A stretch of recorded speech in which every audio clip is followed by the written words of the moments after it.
इस शहर को ये हुआ क्या, कहीं राख है तो कहीं धुआं धुआं। इस शहर में एयर क्वालिटी इंडेक्स 500 तक के पार पहुंच जाता है। स्थिति इतनी बुरी कि स्कूल कॉलेजेस बंद करने से लेकर लॉकडाउन तक के हालात हैं। अगर आप इस शहर में एक दिन सांस लेते हो तो 50 सिगरेट जितना धुआं अपने अंदर खींचते हो। अब सवाल ये उठता है कि आखिर ये स्थिति आई ही क्यों?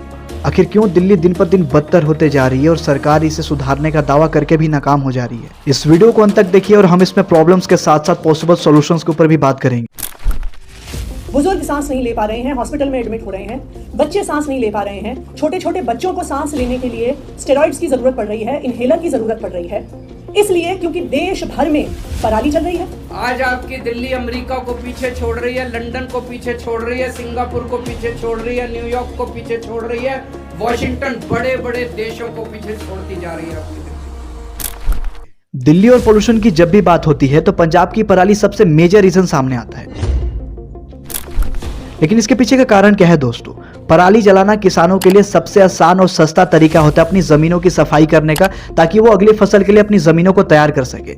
अब ऐसा तो है नहीं कि सरकार के पास इसका कोई समाधान नहीं है। हिंदुस्तान टाइम्स का ये आर्टिकल ही देख लीजिए। पंजाब के 1.5 लाख से ज्यादा किसानों ने पराली के प्रबंधन के लिए सरकार से मशीनों की मांग की थी। उनका कहना था कि हमें 24,000 सब्सिडी मशीनों की जरूरत है ताकि हम अपने फसलों का प्रबंधन सही तरीके से कर सके।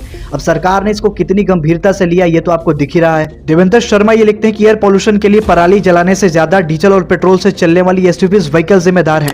दिल्ली और एनसीआर मिलाकर तकरीबन 1.5 करोड़ से ज्यादा डीजल और पेट्रोल की एसयूवीज चलती हैं। इसके अलावा दिल्ली में 3 बड़े कचरे के पहाड़ है जिसमें 2.5 करोड़ टन कचरा जमा है और दिल्ली हर रोज 200 से 300 टन कचरा जला रही है। अब इसका सीधा सा सॉल्यूशन है जो हमें बचपन से बताया जा रहा है, कचरे को डिकम्पोज करना। डिकम्पोज एक बहुत ही सफल तरीका है गीले कचरे को खत्म करने का। और रही बात सूखे कचरे की तो इट कैन बी रिसाइकल। और फिर रबर पाउडर हम बिटुमेन में यूज कर रहे हैं। दिल्ली की गाजीपुर की टेकड़ी 20 मीटर नीचे चली गई। हमने पूरा 20 लाख टन कचरा अभी वो रोड में डाला है। फिर अहमदाबाद डोलरो रास्ते पे 20 लाख टन कचरा डाल रहे हैं। अभी मैं पूरा कचरा रोड में कैसे डालना उसकी योजना बना रहा हूँ।